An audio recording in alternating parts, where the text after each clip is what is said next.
rondvliegend zand, ronkende motoren en de geur van benzine. Het was allemaal aanwezig afgelopen weekend in Wansum. Op dit moment wordt in Wansum het NK Motocrossen gedraaid. Een van de 22 crosslocaties door het jaar waar de mannen met elkaar aan het strijden zijn. En achter me op dit moment is Open Senioren. Je hebt allerlei klassen. Open Senioren zijn nu aan het rijden. De cross in Wansum is uniek, want de baan ligt daar niet het hele jaar. Sterker nog, een maand geleden moest de aanleg nog beginnen. Ja, zo zou je het niet zeggen. Er zijn heel veel cross-evenementen, dat is een vaste baan.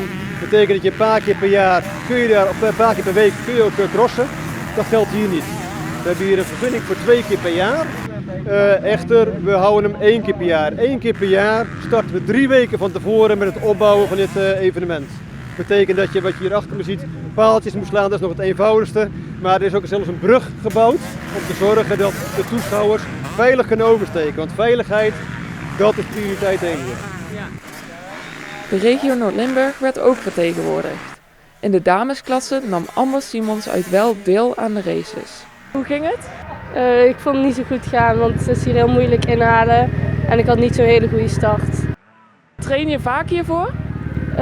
Meer op zandbanen en dit is een hele harde baan, dus daar ga ik niet zo vaak op. Je hebt meerdere wedstrijden gereden, hoe ging dat? Ja, die gingen best wel goed, want vorige week was ik nog eerste geworden, dus dat ging wel goed. En zit er veel voorbereiding in zo'n wedstrijd? Ja, je moet heel vaak trainen en ook veel conditietraining doen.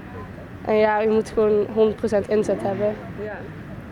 Ja, het lijkt eenvoudig, dat hoor je ook vaak. Hè? Van, je zit op een motor en je hoeft alleen maar gas te geven.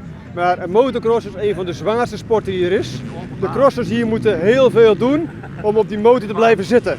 Dat betekent dat ze doen aan hardlopen, ze doen aan crossfit, aan mountainbiken. Dus door de week heen zijn ze alleen maar bezig om zich fysiek sterker te maken om die motor te kunnen beheersen. Wanneer ben jij begonnen met motocrossen? Ja, vroeger toen ik heel klein was reed ik al op een quadje. Toen ik ongeveer 7 was begon ik met wedstrijden. En wil je dit nog lang door gaan doen? Ja, heel lang. Amber verzamelde in de 2 mandjes 93 van de maximale 120 punten en is daarmee de derde in het kampioenschap. Jackie Thijssen, derde plaats, vierde plaats, Lianne Bouwwijk.